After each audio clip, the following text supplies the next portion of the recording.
வணக்கம். மீண்டும் உங்களை சந்திப்பதில் மிக்க மகிழ்ச்சி. நான் உங்கள் ஜோதிடர் எடப்பாடி கும்பம் சக்திவேல்.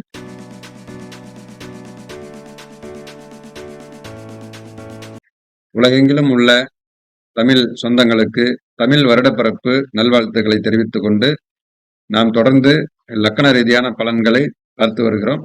பார்ட் 1 மேசம், ரிஷபம், மிதுனம், கடகம் இந்த 4 லக்கணத்திற்கு பார்த்தோம்.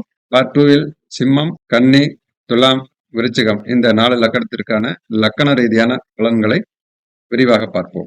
வருஷ பிறப்பு அன்று லக்கணாதிபதி, அதாவது சிம்ம லக்கணம், லக்கணாதிபதி அப்படிங்கிற கிரகம் அங்க உச்ச பலத்தோட பாக்கிய ஸ்தானத்துல உட்காந்துட்டு இருக்கிறது ரொம்ப சிறப்பு. சிம்ம லக்கணத்துக்கு மிகப்பெரிய ஒரு பாக்கியம் கட்டாயம் வந்து சேரும். பொதுவாக ஒரு லக்கணத்துல லக்கணாதிபதி பலமானா அந்த வருட பிறப்பு அன்னைக்கு சிறப்பா இருக்கக்கூடிய ஒரு வாய்ப்பை, அதுக்கான சந்தர்ப்பத்தை அவர் ஏற்படுத்திக்காரு. அதே போல ரெண்டாம் இடம் சொல்லக்கூடிய கிரகம் பலமில்லாம இருக்கிறது இன்னைக்கு கரண்ட்ல இன்னைக்கு வந்து கொஞ்சம் வருமானத்துல நெருக்கடியை சந்திச்சுட்டு இருக்கிற சூழ்நிலைய தந்துட்டு இருப்பாங்க சிம்மலக்கணக்காரர்கள். இந்த காலகட்டம் இந்த 2 மாசமாவே வருமானத்திலேயோ அல்லது வந்து பொருளாதார ரீதியா கொஞ்சம் நெருக்கடியை சந்திச்சுட்டு இருப்பாங்க. அனைத்து துறையில் இருக்கிறவர்களும், அதுல குறிப்பா ஷேர் மார்க்கெட் சம்பந்தப்பட்டமான துறையில இருக்கிற சிம்மலக்கண நண்பர்களுக்கு ஒரு பெரிய இழப்பை சந்திச்சிருப்பாங்க அப்படிங்கிறதுல எந்த மாற்றமும் இல்லை. ஏன்னா 2ஆம் அதிபதி தனாதிபதியும் லாபாதிபதியும் அங்கு நீசம் பெற்று வலுவிழந்திருப்பது அந்த பாதிப்புகளை அதிகப்படுத்தும் அப்படிங்கிறது. சரி, அதுக்கு அடுத்தது இந்த கேது டிரான்சிட் ஆகி லக்கணத்துல வந்து அமர்வாங்க. இன்னும் 2 மாசம்தான். அப்ப அந்த லக்கணத்துல வந்த கேது ஞானத்தை கொடுக்கக்கூடிய யோகத்தை தரும், அது சிறப்பு. ஆனா அதே கேது தன்னை முடக்கி வைக்கக்கூடிய வாய்ப்பையும் உண்டு பண்ணி விட்டுரும். ஏன் அப்படின்னா பொருளாதார ரீதியா இருக்கிற சிக்கல்களை அது அதிகப்படுத்துறதுக்கான வாய்ப்பை உண்டு பண்ணி விட்டுரும். அதனால குடுக்கல் வாங்கல் விஷயத்துல மிக கவனமா இருக்க வேண்டிய லக்கணம் அப்படின்னா சிம்ம லக்கணம். மற்றபடி 7ஆம் இடத்துல ராகு வருவாங்க. 7ல ராகு வர்றது வந்து ஒரு சிறப்பான அமைப்புகள் தான். அதாவது திருமணம் ஆகாத இருக்கிற நபர்களுக்கு திருமணத்துக்கான வாய்ப்புகள், வெளியூர் போக நினைப்பவங்களுக்கு வெளியூர் போகக்கூடிய ஒரு வாய்ப்புகள் தரும். 2வது வந்து புதிய நண்பர்களுடைய சேர்க்கைகள் இருக்கும். அதுல மட்டும் கொஞ்சம் கூடுதல் கவனமா பார்த்துக்கணும். ஏன்னா இதுல 6ஆம் அதிபதி 7ஆம் அதிபதி சிம்ம லக்கணத்துக்கு நண்பனே பகைவனாகக்கூடிய வாய்ப்பு உண்டு. அதனால நண்பர்கள் விஷயத்துல கவனம். புதிய நண்பர்கள் வராங்க அப்படின்னா அவங்க யாரு என்ன அப்படின்னு தெரிஞ்சுக்காம அவங்க கிட்ட அதிக நெருக்கத்தை உண்டு பண்ணிடக்கூடாது. ஏன்னா ஏமாற்றத்தை கொடுத்தக்கூடிய வாய்ப்பு உண்டு பண்ணி விட்டுரும். ஏன்னா இந்த 7ஆம் அதிபதி இயற்கையாவே எங்க போயிருக்காங்க, 8ஆம் இடத்துல போய் டிரான்சிட் ஆகி 8ஆம் இடத்துல போய் உட்காந்துட்டு இருக்காங்க. ஸோ அப்ப மனைவியினால கல்யாணம் ஆனவங்களுக்கு மனைவியினால ஏதாவது வில்லங்கங்கள் வரத்துக்கான வாய்ப்பு, இல்ல மனைவி வழி வர்க்கம், அதுக்கு பிறகு வந்து நண்பர்கள் வட்டம், இல்ல வேலை செய்யற இடத்துல இந்த மாதிரி ஏதாவது ஒரு நெருக்கடியை சந்திக்க வேண்டிய சூழ்நிலைய சனி டிரான்சிட் ஆகி கொடுக்க போறாங்க. அதுக்கு அதிகப்படுத்தக்கூடிய வாய்ப்புல இருந்து கொஞ்சம் ரிலீஃப் ஆகி ராகு கீழே வர்றது நம்மளுக்கு பெரிய பாதிப்புல இருந்து கொஞ்சம் குறைக்கிறதுக்கான வாய்ப்புகள் உண்டு பண்ணும். அப்ப இந்த ராகு டிரான்சிட் ஆகிற வரைக்கும் கொஞ்சம் கவனமா இருக்கணும். சரி, ஓகே. அடுத்து வந்து லக்கணத்துக்கு 4ஆம் அதிபதி, 4ஆம் இடம் சொல்லக்கூடிய செவ்வாய் அங்க நீசமா இருக்கிறாரு. இந்த 4ஆம் அதிபதி நீசம் பெற்ற நிலையில வண்டி வாகனத்துல போகும்போது கொஞ்சம் கூடுதல் கவனம். ரெகுலரா நீங்க போயிட்டு இருக்கிற வண்டி தான், ரெகுலரா போயிட்டு இருக்கிற பாதை தான். ஆனா இந்த காலகட்டம் திடீர்னு ஏதாவது ஒரு அசம்பாவிதம் நடப்பதற்கான வாய்ப்புகளை அது தந்துரும். அதனால இந்த செவ்வாய் லக்கணத்துக்குள்ளார என்ட்ரி ஆகிற வரைக்கும், அதாவது இன்னும் ஒரு ஜூன் வரைக்கும் கொஞ்சம் கூடுதல் கவனமா இருங்க. அதே மாதிரி 7ஆம் இடத்துல 7ஆம் அதிபதி 8ல இருக்கிற சனியினுடைய விஷயத்தை நான் சொல்லியிருக்கேன். அதுக்கப்புறம் பூர்வீக ஸ்தானம் அப்படின்னு சொல்லக்கூடிய 5ஆம் பாவ அதிபதி அவர் 10ஆம் இடத்துல தொழில் ஸ்தானத்துல போயிருக்காங்க. அப்ப குலத்தொழில பண்ணக்கூடிய யோகம் உண்டாகும். அப்பானுடைய தொழிலை, தாத்தானுடைய தொழிலை பார்த்துக்கிறதுக்கான வாய்ப்புகள் உண்டாகும். சில பேருக்கு குழந்தை இல்லாதவங்களுக்கு குழந்தை பிறக்கிறதுக்கான வாய்ப்புகளும், புதிய தொழில் உத்திகளை கையாளக்கூடிய ஒரு சந்தர்ப்பமும் அங்க உருவாகும். அதற்கான வாய்ப்புகளை நீங்க தாராளமா ஏற்படுத்திக்கலாம். இதுல கூடுதல் கவனம் என்ன அப்படின்னா, இங்க அஷ்டமாதிபதியாவும் குரு வேலை செய்வாங்க. பெரும் பணத்தை முதலீடு செய்து தொழில் பண்ணக்கூடிய நபர்கள் கொஞ்சம் கூடுதல் கவனமா இருக்க வேண்டிய வருடமாக இந்த 2025 இருக்கும். 3ஆம் அதிபதி பலம் பெற்று இருப்பது சிறப்பு. 3ஆம் அதிபதி உச்சமாக இருப்பது உங்களுடைய முயற்சிகள் வெற்றியடையக்கூடிய வாய்ப்புகள். நீங்க எது சார்ந்த முயற்சிகள் எடுத்தாலும் அதை வெற்றியடையக்கூடிய வாய்ப்புகளாக இந்த 2025 இருக்கும். சொத்து விற்கணும்னு நினைக்கிற நபர்களுக்கு இது ஒரு வாய்ப்பாக இருக்கும். இருக்கிற சொத்து விஷயத்துல பிரச்சனை இருக்கிறவங்களுக்கு தீர்வு கிடைக்கக்கூடிய ஒரு வாய்ப்பு உண்டாகும். ஏன்னா 9ஆம் அதிபதியும் 4ஆம் அதிபதியும் 2ம் நேசம் பெற்றிருப்பது, அதான் அப்பா வாங்கின சொத்தா இருந்தாலும் சரி, இல்ல ஜாதகர் வாங்கின சொத்தா இருந்தாலும் சரி, அதுல வித்து நம்ம வேற வாங்கலாம் அப்படிங்கிற வாய்ப்புகள் இருந்தா தாராளமா அதை பண்ணிக்கோங்க. இதுல கூடுதல் கவனம் என்ன அப்படின்னா 4ஆம் அதிபதியும் 9ஆம் அதிபதியும் ஒரே கிரகமாகி 12ஆம் இடத்தில் நேசம் வருவதால் தந்தைக்கு மருத்துவ செலவுகள் உண்டாவதற்கான வாய்ப்புகள், வண்டி வாகனத்தில் விபத்துகள், அவங்க போற வண்டி வாகனங்கள்ல நாய் குறுக்க வர்றது, இது போன்ற சம்பவங்கள் நடக்க பார்க்கும். மின்சாரத்தினால் பாதிப்பு உண்டு பண்ண பார்க்கும். ஸோ இந்த விஷயத்துல கொஞ்சம் கவனமா இருந்துக்குங்க. வேலை செய்யற இடத்துல ஏதாவது ஒரு நெருக்கடியான சூழ்நிலைகளை உருவாக்குறதுக்கு அதிக வாய்ப்புண்டு. ஏன் அப்படின்னா அங்க 4 கிரகம் சேர்ந்துருக்குது. அப்ப ராகு டிரான்சிட் ஆகி கும்பத்துக்கு வர வரைக்கும் வேலை செய்யற இடத்துல பொறுமைய கையாளுங்க. ஏன்னா சனி வந்து நிதானம் தான் முக்கியம். அவசரப்பட்டீங்க அப்படின்னா கட்டாயம் சிக்கல உண்டு பண்ணி விட்டுரும். இல்ல வேலையிலிருந்து ரிலீஃப் ஆகறதுக்கு உண்டான வாய்ப்புகளோ, இல்ல வேற வேலைக்கு தேட வேண்டிய சூழ்நிலைகளோ அது உண்டு பண்றதுக்கான சூழ்நிலை உண்டு பண்ணி விட்டுரும். ஆக இந்த 2025 ஒரு வருட காலகட்டம் ரொம்ப சிறப்பான காலகட்டமாக தான் இருக்கும். கூடுதல் கவனம் அப்படின்னா அப்பாவையும், தொழில் செய்யற இடத்தையும், மனைவி கிட்ட இவங்க விஷயத்துல மட்டும் கொஞ்சம் கூடுதல் கவனமா இருங்க. மத்தபடி ஓகே தான். Okay super. அடுத்து நம்ம வந்து கன்னி லக்கணத்துக்கான வருட பலன் எப்படி இருக்குன்னு பார்ப்போம். கன்னி லக்கணம் ஃபர்ஸ்ட் ஆஃப் ஆல் கேது முதல்ல ரிலீஃப் ஆகுறார். அப்ப இதுவரைக்கும் இருந்த சிக்கல்கள் நம்மள வந்து ரிலீஃப் பண்ணி விடுற மாதிரி ஒரு சூழ்நிலைகளை உண்டு பண்ண வைக்கும். இந்த லக்கணாதிபதி அதாவது கன்னி லக்கணத்துக்கு உண்டான அதிபதி புதன் நேசமா இருக்கிறது வந்து கொஞ்சம் இந்த 2 மாச காலகட்டமாவே கன்னி லக்கணத்துல கொஞ்சம் நெருக்கடியான சூழ்நிலைகளை உண்டு பண்ணியிருக்கும். அதை அனுபவிச்சுட்டு தான் இருப்பீங்க. 2வது வந்து மனைவி வழி சர்க்கிள்ல கொஞ்சம் பிரச்சனைகள் இருக்கும். அல்லது வந்து ஒரு பிரிவினை சில பேர் வந்து கணவன் மனைவிக்குள்ளார சில பிரச்சனைகள் உண்டாகிறது. கூட்டாளிங்க கிட்ட, பார்ட்னர் கிட்ட கொஞ்சம் பிரச்சனைகள் உண்டு பண்ணது. இந்த மாதிரி சம்பவங்கள் இருக்கும். இந்த 2 மாச காலகட்டம் கொஞ்சம் ஸ்ட்ரகிள் பண்ணிட்டு இருந்தது. இந்த புதன் டிரான்சிட் ஆகிற வரைக்கும் கொஞ்சம் கவனமா இருங்க. மற்றதெல்லாம் தானாவே சரியாகக்கூடிய வாய்ப்புகள் உண்டு பண்ணிடும். பொதுவா மறைஞ்ச புதன் நிறைந்த பலனை தரக்கூடிய யோகம் உண்டு அப்படின்னா புதன் போய் அமைதியா அங்க வந்து நீர் ராசியில பூமியில உட்காந்துருக்குது. என்ன விஷயங்கள் நடக்குது, சுத்தி என்ன நடக்குது அப்படின்னு அமைதியா, பொறுமையா வேடிக்கை மட்டும் பாருங்க. ரிலீஃப் ஆன உடனே உங்களுக்கு பெரிய மாற்றத்தை உண்டு பண்ணி தரும். Right okay. நெக்ஸ்ட் வந்து 2ஆம் அதிபதி பலப்பட்டு இருக்குது சிறப்பு. அது 7ஆம் இடத்துல பலமா இருக்கிறது வந்து மனைவியினுடைய ஆதாயம், மனைவி வேலைக்கு போகக்கூடிய வாய்ப்புகள் உண்டு பண்ணும். மனைவினால நல்ல லாபங்கள் கிடைப்பதற்கான ஒரு யோகத்தை இந்த வருடம் தரப்போகுது. 3ஆம் அதிபதி சகோதர விஷயத்துல மட்டும் கொஞ்சம் கூடுதல் கவனமா இருங்க.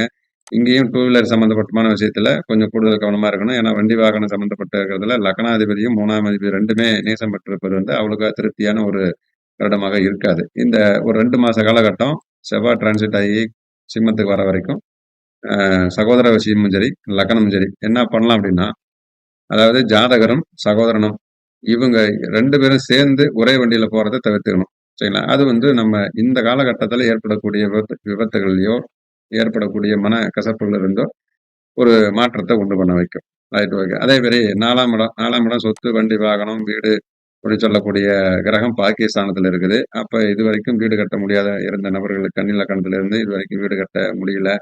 இல்ல வீடு பாதியில நிக்குது. இல்ல வீடு கட்டுறதுக்கு ட்ரை பண்ணிட்டு இருக்கிறேன் அப்படின்னா, தாராளமா ட்ரை பண்ணலாம். இந்த குரு நகர்ற வரைக்கும் நகர்ந்ததுக்கு பின்னாடி ட்ரை பண்ணுங்க. ஏன்னா இதுல 2ம் பரிவர்த்தனைகள் இருக்குது. குருவும், சுக்கிரனும். அதனால அ இடத்த வந்து கன்ஃபார்ம் பண்ணிக்கிட்டு, அதுக்கப்புறம் முயற்சி பண்ணுங்க. அது உங்களுக்கு கட்டாயம் ஒரு வாய்ப்பா இருக்கும். சரி. நெக்ஸ்ட் வந்து 5ஆம் இடம் பூர்வீக ஸ்தானம், புத்திரத்த குறிக்கக்கூடிய கிரகம். இது 2ம் சேர்ந்து 7ஆம் இடத்துல போயிருக்கிறது வந்து திருமணம் சம்மந்தப்பட்ட விஷயம். குழந்தைங்களுக்கு பெரியவங்களா இருக்காங்க அப்படின்னா, குழந்தைங்களுக்கு திருமணம் ஆகாம இருக்கு அப்படின்னா, தாராளமா திருமணம் பண்றதுக்கான வாய்ப்புகள் ஏற்படுத்தலாம். சம்மந்தி யோகத்த இந்த சனி பகவான் தரத்துக்கான வாய்ப்புகள் உண்டாகும். இந்த சுக்கிரன், ராகு சேர்க்கை இது கொஞ்சம் இழுபறியில நிக்கும். நம்மளுக்கு இதுவரைக்கும் திருமணமே அமையல, இல்ல திருமணத்துக்கான வாய்ப்புகள் நம்மளுக்கு கைகூடல அப்படின்னு இருந்தா, இந்த ராகு பயிற்சி, ராகு கீழ என்ட்ரி ஆனதுக்கு அப்புறம், ராகு கும்பத்துக்கு டிரான்சிட் ஆனதுக்கு அப்புறம் முயற்சி பண்ணுங்க. 100% திருமணத்துக்கான வாய்ப்புகளும், கல்யாணமானவங்க வம்ச விருத்தி ஆகறதுக்கு உண்டான வாய்ப்புகளும், ஒரு குழந்தைங்களுக்கு கல்யாணம் பண்ணி வைக்கணும் அப்படின்னு நினைச்சிட்டு இருக்கவங்களுக்கு சம்மந்தி யோகத்திலயும் இந்த சனி பகவான் உங்களுக்கு தரப்போகிறார். அப்ப ஓவரால் பார்த்தோம்னா சனியினுடைய டிரான்சிட் நம்மளுக்கு கடுமையா தான் வேலை செய்யும். அடுத்தது 8ஆம் இடம் நேசமா நிக்கிறது வந்து நம்மளுக்கு அவ்வளோக்கா திருப்தியா இல்லாத சூழ்நிலை. ஏன்னா இதுல மன ரீதியா ஒரு பயத்த உண்டு பண்ணும். ஆயுளுக்கு ஏதாவது பங்கம் வந்துருமோ? இல்ல உடல் ரீதியான ஏதாவது பாதிப்புகள உண்டு பண்ணி விடுமோ? அப்படிங்கிற ஒரு பயம்.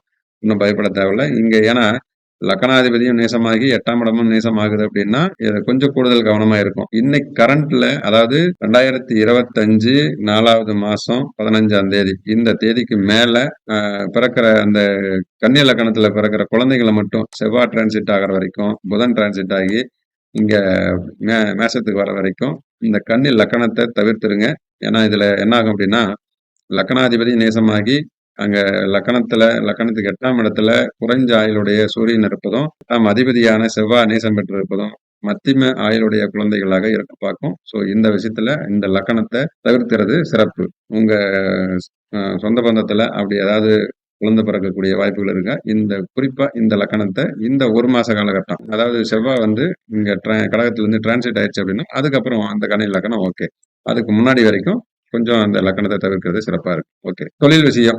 இப்ப தொழில் ஸ்தானம் அப்படின்னு பார்த்தோம்னா, கன்னி லக்கணத்துக்கு லக்னாதிபதியே 10ஆம் அதிபதி. அப்ப லக்னாதிபதி பலமா இருந்தா தொழில்ங்கிற விஷயம் பலமா இருக்கும். லக்னாதிபதி பலம் இல்ல அப்படின்னா, தொழில் விஷயம் டல் அடிக்கும். எப்படின்னா, இவரே ஓனர், இவரே தொழிலாளி அப்படிங்கிற மாரி அமைப்பு தான் கன்னி லக்கணத்துக்கு அதிகமா இருப்பாங்க. அதனால இப்ப இவரு போகல அப்படின்னா, அங்க வேலைகள் கட்டாயம் முடக்கீடு ஆகறதுக்கான வாய்ப்புகள் உண்டு பண்ண வைக்கும். ஸோ, இதுல லக்கணத்த உடல் ரீதியா கொஞ்சம் கவனமா பார்த்துக்கங்க. லக்னாதிபதி டிரான்சிட் ஆகி மேசத்துக்கு வர வரைக்கும் தொழில் விஷயத்திலயும் கவனமா இருக்கும். யாரையும் நம்பி தொழில ஒப்படைக்க கூடாது. அப்படி செய்யற பட்சத்துல இங்க பணம் பிரச்சனைகள் சந்திக்க வேண்டியிருக்கும். ஏன்னா ஆல்ரெடி இங்க குருவும், சுக்கிரனும் பரிவர்த்தனையில இருக்கு. 2ஆம் அதிபதியும், 7ஆம் அதிபதியும் பரிவர்த்தனை அப்படிங்கிற பணத்த இன்னொருத்தர நம்பி குடுத்து ஏமாற வைக்கக்கூடிய சந்தர்ப்பத்தின இது 2ம் பரிவர்த்தனையில ஒரு பிளஸ் என்ன அப்படின்னா, குருவும் பலமா இருக்கும். அங்க சுக்கிரனும் பலமா இருக்கிறது அப்படின்னால, இத நீசம் பெறாம இருக்கிற சூழ்நிலை வந்து ஸ்தான பலத்தை இழக்காம இருக்கிறது ஒரு சிறப்பு தான். அதனால வந்து குடுக்கல் வாங்கல் விஷயத்துல ஒருத்தர நம்பி ஒப்படைக்கிறப்ப கொஞ்சம் யோசனை பண்ணி பண்ணிக்கோங்க. மத்தபடி ஓவரால் ஓகே தான். உங்களுக்கு லாபாதிபதி அப்பப்ப தினம் மாறக்கூடிய அமைப்பு தான். 12ஆம் அதிபதியும் பலமா தான் இருக்குது. அப்ப 2025ல நடக்கக்கூடிய தமிழ் வருட பிறப்பு இந்த கன்னி லக்னத்துக்கு ஒரு கூடுதல் சிறப்பான ஒரு பலன தான் தரப்போகுது. ஃபர்ஸ்ட் 2 மாசம் மட்டும் கொஞ்சம் கூடுதல் கவனமா இருந்துக்கங்க. மத்ததெல்லாம் ஓகே தான். ஓகே. Right super. அடுத்தது நம்ம துலா லக்கணத்துக்கு பார்ப்போம். ரைட். துலா லக்கணம் அப்படின்னா, துலா லக்கணாதிபதி 6ஆம் இடத்துல போய் பலப்பெற்று லக்கணாதிபதியும், அங்க 6ஆம் அதிபதியும் 2ம் பரிவர்த்தனையில் இருக்கு. இப்ப இந்த காலகட்டம் அப்படின்னா, பொதுவா லக்கணாதிபதி பலமா இருக்கிறது சிறப்பு. அது 6ஆம் இடத்துல பலமா இருக்குது அப்படின்னா, இந்த காலகட்டம் கடன உண்டு பண்றதுக்கான வாய்ப்புகளையோ, அல்லது நோய் சார்ந்த பிரச்சனைகள உண்டு பண்றதுக்கான வாய்ப்புகளோ, இல்ல மனைவி கிட்டயோ அல்லது குடும்ப உறுப்பினர்கள்ட்டயோ ஏதாவது ஒரு பிரச்சனைகள சந்திக்க வேண்டிய சூழ்நிலைகள உண்டு பண்ண பார்க்கும். ஸோ ஃபர்ஸ்ட்டு இந்த சுக்கிரன் டிரான்சிட் ஆகி உள்ளார ரிஷபத்துக்கு வர வரைக்கும் கொஞ்சம் கூடுதல் கவனமா இருந்துக்கணும். சரிங்களா? 2ஆம் அதிபதி பலம் இல்லாம இருக்கிறது. ஏன்னா அதுக்கு 2வது காரணமும் பார்த்தோம்னா, 2ஆம் அதிபதி பலம் இல்லாம உங்களுக்கு 10ஆம் இடத்துல இருக்கு. சரிங்களா? அப்ப தொழில் விஷயத்துல அங்க ஏதாவது இழப்பீடுகள் சந்திக்க வேண்டிய சூழ்நிலைகள் இருக்கும். கூடுதல் கவனமா இருந்துக்கோங்க. ஏதாவது டெபாசிட் பண்றது, இல்ல ம பொருளாதார ரீதியா அந்த ஷேர் மார்க்கெட் போன்ற துறையில ஈடுபடுறவங்க கொஞ்சம் கூடுதல் கவனமா இருக்கணும். ஏன்னா இதுல இந்த 2ஆம் அதிபதி, 10ஆம் அதிபதி 2ம் ஒரே இடத்துல இருந்து நேசம் பெற இருக்கிறது வந்து கொஞ்சம் நம்மளுக்கு இழப்புகள அதிகப்படுத்துறதுக்கான வாய்ப்புகள உண்டு பண்ணி விட்டுரும். ஸோ, அதுல பண விஷயத்துல கவனமா இருந்துங்க. இந்த செவ்வாய் டிரான்சிட் ஆகி சிம்மத்துக்கு வர வரைக்கும் அந்த 2 மாசம், ஃபர்ஸ்ட் 2 மாச காலகட்டம் கொஞ்சம் கவனமா இருந்தா போதும். ஓகே. 4ஆம் அதிபதி அப்படின்னு வீடு, வண்டி, வாகனம் சொல்லக்கூடிய கிரகம் போய் 6ஆம் இடத்துல இருக்குதுன்னா, வீட்டு பேர்ல கடன் வாங்கக்கூடிய நபர்கள், இல்ல வண்டி வாகனம் கடன் பட்டாவது ஒரு வண்டி வாகனம் வாங்கணும் அப்படின்னு நினைச்சுட்டு இருக்க நபர்களுக்கு இது ஒரு பிளஸ் பாயிண்ட். வண்டி வாகனம் வாங்குறதுக்கான வாய்ப்புகள் அத உண்டு பண்ணி தரும். 2வது 7ஆம் இடம் ஆல்ரெடி திருமணம் ஆனவங்க கொஞ்சம் மனைவி கிட்ட கொஞ்சம் கவனமா இருந்துக்காங்க. ஏன்னா மனைவி விஷயத்திலயும் கவனமா இருக்கணும். அவங்க கிட்ட ஏதாவது பண விஷயத்துல அல்லது உடல் ரீதியான விஷயத்துல கொஞ்சம் கூடுதல் கவனம் எடுத்துக்கங்க. ஏன்னா இதுல ஏதாவது ஒரு வாய்ப்புகள் அங்க வந்து சிரமத்த உண்டு பண்ணறதுக்கான வாய்ப்பு உண்டு பண்ணி விட்டுரும். ஸோ, அதுல கொஞ்சம் கவனம். மனைவிகிட்ட பணம் குடுத்து, மனைவி ஏமாறுறதுக்கான வாய்ப்புகளும் இது உண்டு பண்ணி ஏன்னா 2ஆம் அதிபதி தனம். அது மனைவிங்கிறோட ஸ்தானத்துல போயிருக்குது. ஸ்தானாதிபதி போய் 10ல. அப்ப மனைவிய நம்பி ஒரு தொழில ஒப்படைச்சுட்டு வந்தீங்க அப்படின்னா, பணம் ஏமாத்தி ஏதாவது அவங்ககிட்ட இருந்து பணம் பறி போகறதுக்கான வாய்ப்புகள உண்டு பண்ணி விட்டுரும். ஸோ, இந்த 2 மாசம் கொஞ்சம் கூடுதல் கவனமா இருக்கணும். குரு பயிற்சி ஆகுறது உங்களுக்கு ஒரு பிளஸ். ஏன்னா இதுவரைக்கும் துலா லக்னத்துக்கு இயற்கையாவே குரு வந்து நம்மளுக்கு பாதகத்த குடுக்கக்கூடிய கிரகம் தான். பிரச்சனைகள அதிகப்படுத்தக்கூடிய இந்த 1 வருஷ காலகட்டம் குருவால ஏகப்பட்ட இழப்புகளையும், தேவையில்லாத அவமானம், பழிச்சொல், குழந்தைங்களால சில நெருக்கடிகள் இதெல்லாம் இருந்த துலா லக்ன நண்பர்கள் இந்த காலகட்டம் ரிலீஃப் ஆகறதுக்கு ஒரு வாய்ப்பு. 9ஆம் இடத்துல போய் பாக்கியஸ்தானத்துல வந்து உள்ளார என்ட்ரி ஆகுறாரு. அப்ப குழந்தைங்களால ஏற்பட்ட மனக்கசப்புகள் நிவர்த்தியாகும். 2வது குழந்தைங்களுக்கு ஏதாவது வைத்தியங்கள் பார்க்க வேண்டிய சூழ்நிலை இருக்கு அப்படின்னா, இத சரி பண்றதுக்கான வாய்ப்புகள் இருக்கும். ஏன்னா இதுல 6ஆம் அதிபதி அப்படின்னா, துலா லக்கணத்துல துலா லக்கணம் அவரு லக்கணாதிபதிக்கும் இந்த நோய் சார்ந்த தொந்தரவுகள் இருக்கும். கண் சார்ந்த தொந்தரவுகளோ, இல்ல கிட்னி சம்மந்தப்பட்டமான தொந்தரவுகளோ, யூரின் சம்மந்தப்பட்டமான பிரச்சனைகளோ இயற்கையாவா உங்களுக்கு இருக்கும். இதே விஷயம் தன்னுடைய குழந்தைங்களுக்கும் அந்த சம்பவங்கள் ஏதாவது ஒரு வகையில குழந்தைங்களுக்கும் அதே மாதிரியான பிரச்சனைகள் அங்க இருப்பதற்கான வாய்ப்பு இருக்கும். ஸோ இதுவரைக்கும் இருந்தா அதை சரி பண்றதுக்கான வாய்ப்பு கட்டாயம் உண்டாகும். இப்ப குரு டிரான்சிட் ஆனதுக்கு அப்புறம் ஒரு ஒரு பிரகாசமான ஒரு வாய்ப்பா இருக்கும். மறுபடியும் தந்தையாகக்கூடிய யோகத்தை அந்த குரு பகவான் தரும். அப்ப குழந்தை இல்லாதவங்க மீண்டும் ஒரு குழந்தை பிறப்பு சம்பவங்கள் நடக்கிறதுக்கு இந்த குரு டிரான்சிட் உங்களுக்கு சப்போர்ட் பண்ணும். நெக்ஸ்ட் இப்ப 8ஆம் இடம். 8ஆம் இடம் அப்படின்னு பார்த்தா லக்னாதிபதி, அஷ்டமாதிபதி 2ம் ஒரே கிரகம். 8ஆம் இடம் வந்து துலாம் லக்னத்துக்கு 8ஆம் இடம் வலுத்திருக்கிறது சிறப்பு தான். ஆனா இதுல 8ஆம் இடம் எங்க போய் வலுக்கும் அப்படின்னா 6ஆம் இடத்துல போய், அதாவது பகை வீட்டுல போய் தான் அங்க உச்சம் பெறக்கூடிய வாய்ப்பு. இப்ப துலா லக்னம் இயற்கையே எதிரி உண்டு அப்படிங்கிறது இவங்களா தேடி எதிரியை தேடி போகக்கூடிய வாய்ப்புகள் உண்டாகும் அப்படிங்கிற மாதிரி அமைப்பு. கூடவே 9ஆம் அதிபதியும் சேர்ந்து இந்த வருடப்பிறப்பு அன்னைக்கு 9ஆம் அதிபதியும் சேர்ந்துக்கிறாங்க. இப்ப தந்தை வழி வர்க்கத்துல இருக்கக்கூடிய டாக்குமெண்ட் பிரச்சனைகளை சரி பண்றதுக்கு உண்டான வாய்ப்புகள் இருக்கும். இருந்தா கொஞ்சம் கவனமா வச்சுங்க. ஏன்னா இதுல கையெழுத்து சம்பந்தப்பட்டமான விஷயத்திலயோ, பத்திரப்பதிவு சம்பந்தப்பட்டமான விஷயத்திலயோ பிரச்சனைகளை சந்திக்க வேண்டிய ஒரு வாய்ப்புகளை உருவாக வைக்கும். அப்ப அது இந்த புதன் டிரான்சிட் ஆகுற வரைக்கும் கொஞ்சம் கூடுதல் கவனமா இருக்கணும். ரைட். இதுல 10ஆம் இடம் தொழில் ஸ்தானம் அப்படின்னு பார்த்தோம்னா, உங்களுக்கு லக்னத்திலே இருக்கு. அப்ப புதுசா ஒரு எண்ணங்கள், தொழில் மாற்றங்கள், இல்ல வேற இடத்துக்கு வேலை செய்யறதுக்கான வாய்ப்புகள் உருவாகுறதுக்கு இந்த ம சந்திரன் உங்களுக்கு லக்னத்திலே இருக்கு. அது ஒரு பிளஸ் பாயிண்ட். மத்த ஓவரால் பார்த்தோம்னா, துலா லக்னத்துக்கு மத்த கிரக பெயர்ச்சிகள் எல்லாமே கொஞ்சம் கூடுதல் சிறப்பு. இந்த ஆரம்ப காலகட்டங்கள் மட்டும், இந்த ஒரு 2 மாச காலகட்டம் செவ்வாய் டிரான்சிட் ஆகி உள்ளார சிம்மத்துக்கு வர வரைக்கும் வருமானத்துல கொஞ்சம் இருந்த வருமான நெருக்கடி இருக்கும். அது டிரான்சிட் ஆனதுக்கப்புறம் அங்க பெரிய பாதிப்பு தராது. அதே மாரி புதன் டிரான்சிட் ஆகி உள்ளார என்ட்ரி ஆகுற வரைக்கும் சரியா தூக்கம் இல்ல, சரியா தேவையில்லாத ஒரு மருத்துவ செலவுகள், சம்மந்தமே இல்லாம வீண் விரயங்கள் இதெல்லாம் தவிர்க்கிறதுக்கான வாய்ப்புகள அது உண்டாக்குனாலும், அந்த புதன் டிரான்சிட் ஆனதுக்கு பிறகு இந்த செலவுகளும் நமக்கு குறைய ஆரம்பிச்சிரும். ஓவரால் பார்த்தோம்னா 2025 தமிழ் புத்தாண்டு துலா லக்னத்துக்கு 80% சுப பலன்கள் தான். அதற்கு தகுந்தது போல உங்க வாழ்க்கையில சில மாற்றங்கள சரி பண்ணிக்கோங்க. Okay, right. சரி. அடுத்தது வந்து விருச்சிக லக்னம். இப்ப விருச்சிக லக்னம் லக்னாதிபதி அங்க பலம் இல்லாம நின்னுட்டு இருக்கிறது ஒரு கூடுதல் மைனஸ் அப்படின்னு தான் சொல்லணும். ஏன் அப்படின்னா, ஒரு நான் முன்னாடி வீடியோல பல இடத்துல சொல்லியிருப்பேன். லக்னாதிபதி பலமா இருக்கணும் அப்படிங்கிறது. இப்ப லக்னம் பலம் இல்ல அப்படின்னா, ஃபர்ஸ்ட் 1 மாச காலகட்டம் இந்த செவ்வாய் டிரான்சிட் ஆகி சிம்மத்துக்கு வர வரைக்கும், நீங்களே உங்க மேல நம்பிக்கை இல்லாதது போல ஒரு தோற்றத்த இருக்கும். என்னடா இப்படி நம்மளே இப்படி பண்ணிட்டோமே அப்படின்னு ஒரு செயல பண்ணிட்டு, நம்மளே வருத்தப்படக்கூடிய சூழ்நிலைகள உண்டு பண்ண வைக்கும். அதுல கொஞ்சம் கவனமா இருங்க. இந்த செவ்வாய் டிரான்சிட் ஆகி சிம்மத்துக்கு வர வரைக்கும் கொஞ்சம் கூடுதல் கவனம். அதே மாரி புதுசா கடன உண்டாக்கக்கூடிய சந்தர்ப்பத்த உண்டு பண்ண வைக்கும். ஏன்னா இதுல தொழில் ரீதியாவும் சரி, இல்ல ஏதாவது ஒரு வீடு கட்டுறதுக்கோ, இடம் வாங்குறதுக்கோ, இது புதுசா ஒரு கடன உண்டு பண்ண வைக்கும். 2 லக்கணம் இயற்கையாவே கடனாளி அப்படின்னா, ஒண்ணு வந்து ரிஷப லக்கணம், இன்னொன்னு விருச்சிக லக்கணம். ஏன்னா இவங்க 2 பேரும் தான் லக்னாதிபதியும், 6ஆம் அதிபதியும் 2 பேரும் ஒண்ணு. அப்ப எப்பயுமே இவங்ககிட்ட ஒரு கடன் வந்து இருந்துகிட்டே இருக்கும். அதாவது உங்களுடைய வருமானத்துக்கு தகுந்தது போல கடன் வாங்கிக்கணும். அதிகமா கடன் பட்டா நீங்க ரொம்ப சிரமப்பட வேண்டிய சூழ்நிலைகள சந்திக்க வேண்டியது இருக்கும். ஏன் அப்படின்னா, அதிக கடன உண்டு பண்றதும் இவங்க தான். அதிக கடன் பிரச்சனைய வச்சு சித்திரவதைப்படுறவங்களும் இவங்களா தான் இருப்பாங்க. ஸோ, அதுல கொஞ்சம் கவனமா இருந்துக்கோங்க.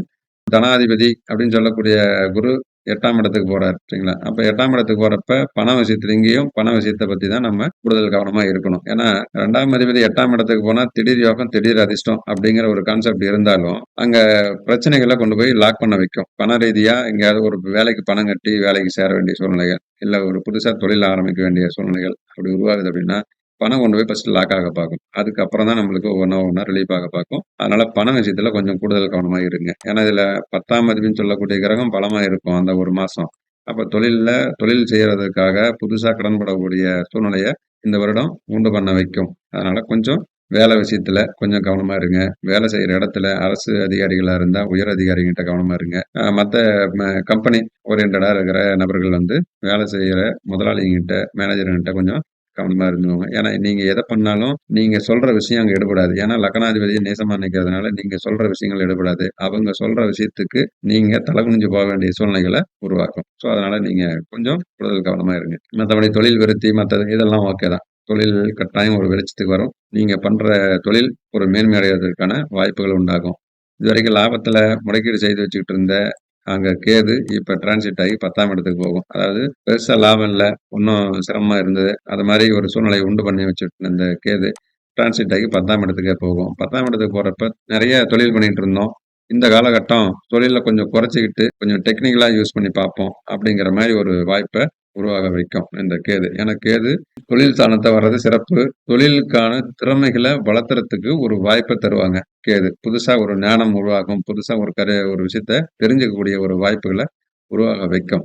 ஸோ அது ஒரு ப்ளஸ் பாயிண்ட். ஆனா என்ன செய்யும் அப்டின்னா, இப்போ ஒரு 10 பிசினஸ் பண்ணிட்டு இருந்தவங்க 10 வந்து 5ஆ குறைப்பாங்க. அதே மாரி ஒரு ஒரு 4 ஏக்கர், 5 ஏக்கர் தோட்டம் இருக்கிறவங்க, இருக்கிற சொத்த கொஞ்சம் குறைக்கிறதும், இருக்கிற பண விஷயத்த கொஞ்சம் குறைக்கிறதும், இருக்கிற வேலைகள கொஞ்சம் இந்த மாரி வந்து கேது தன்னுடைய கிரக பாவகத்துக்கு தகுந்த மாரி இருக்கிற விஷயத்த சுருக்க பார்க்கும். எது பெஸ்ட்டா இருக்குதோ, அத வச்சுட்டு மத்த பிரான்ச்கள்லாம் வந்து நம்ம ரிலீவ் பண்ணி விட்டுறலாம் அப்படிங்கிற மாரி ஒரு சூழ்நிலைய இது உருவாக வைக்கும் இந்த கேது டிரான்சிட் ஆகுறது. ராகு 4ஆம் இடத்துக்கு என்ட்ரி ஆகும். 4ஆம் இடத்துக்கு என்ட்ரி ஆகுறப்ப வீடு மாத்தணும் அப்படின்னு நினைச்சிட்டு இருந்த நபர்களுக்கு வீடு மாற்றக்கூடிய யோகம், வீடு இல்ல வீடு கட்டணும் அப்படின்னு நினைச்சிட்டு இருக்கிறவங்களுக்கு வீடு கட்டுறதுக்கான ஒரு யோகத்தையும் அங்க இந்த ராகு தரும். பொதுவா ராகு 4ஆம் இடத்துல வர்றப்ப வீடு கட்டின வீடா பார்த்து வாங்கிக்கிறது சிறப்பு. ஏன் அப்படின்னா இதுல ம, நீங்க பெருசா நீங்க வீடு கட்ட பிளான் பண்ணீங்க அப்படின்னா கொஞ்சம் கொஞ்சமா அதிகமாகி, அதிகமாகி இப்படி கட்டிடலாம், அப்படி கட்டிடலாம் அப்படின்ட்டு அங்க பெருசா உருவாகி பிரம்மாண்டமா வீட்ட உருவாக்கி விட்டு, பெரும் கடனையோ, இல்ல பெரும் மன உளைச்சலையோ,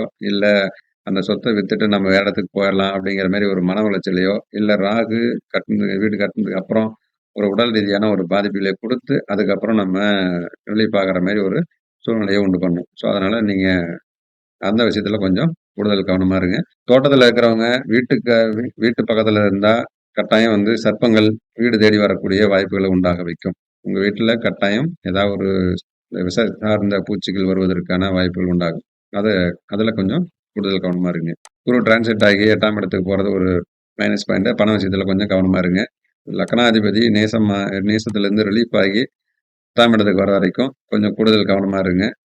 அதாவது ஜாதகரே கொஞ்சம் கூடுதல் கவனமா இருக்கணும். திருமணம், மனைவி விஷயம் அது ஒண்ணும் பிரச்சனை இல்ல. அது நார்மலா ஓடிட்டு இருக்கும். ஓகே. ஓவரால் பார்த்தா விருச்சிக லக்னத்துக்கு இந்த குரு டிரான்சிட் மட்டும் அவ்வளவா திருப்தி தராது. மத்தது எல்லாமே ஓகே தான். மீண்டும் அடுத்த பதிவில் சந்திப்போம். நன்றி. வணக்கம்.